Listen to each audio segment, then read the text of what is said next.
Joining us now, Daria Dolzikova, a research analyst at the Proliferation and Nuclear Policy Program.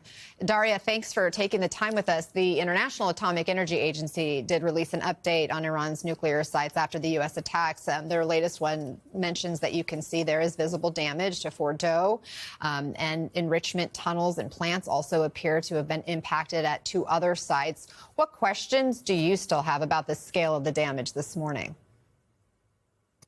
Well, there's a lot of questions still left. At Fordow, which you mentioned, we can see from satellite imagery that what looks like to be craters, so impact points, but this facility is very deep underground, so it's actually hard to assess what's happening underground, what damage might have been done, the extent of that damage.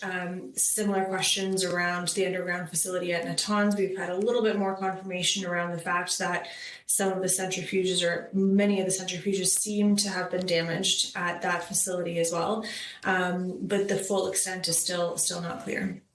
Yeah, some of the affected buildings at Esfahan also were related to the uranium conversion process. The tunnels used for storage appear to have been hit, was additional information from the IAEA. And they said they do expect that there is significant damage to have occurred at Fordow because these very heavy attacks and involving vibration-sensitive nature of centrifuges. So how long, if there were damages there, would it take for Iranians to repair and replace that kind of infrastructure? It depends. Depends to what extent they actually want to replace it, and how much they would want to rebuild at the facilities that have been damaged. Would they need to do so? Well, so there's the outstanding question of what material and what equipment might have not been damaged. So there's been some talk of the possibility that some of the highly enriched uranium at some of the facilities might have been moved in advance of the strikes, that perhaps there's centrifuges, advanced centrifuge models that Iran still has elsewhere that it could use.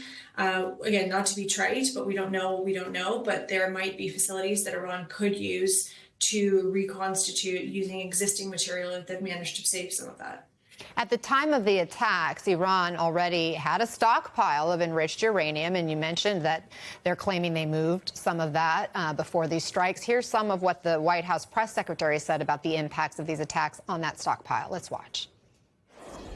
We have a high degree of confidence that where those strikes took place is where Iran's enriched uranium was stored. The president wouldn't have launched the strikes if we weren't confident in that. So this operation was a resounding success, and administration officials agree with that, as well as Israel. Daria, is there any way in which the U.S. could actually know that's where the uranium was being stored? I don't know what the intelligence capabilities were to identify specifically where the uranium might have been stored, but we had a decently good sense of the program in the last several months, years, because of International Atomic Energy Agency access. What has happened to that material over the last week and a half is a much more difficult question to answer. So yes, some of the material was stored at Isfahan for some time. But again, the last week and a half might have changed a lot of things on the ground. So much to learn still. Daria Dolzikova, thank you very much for offering your expertise and sharing it with us.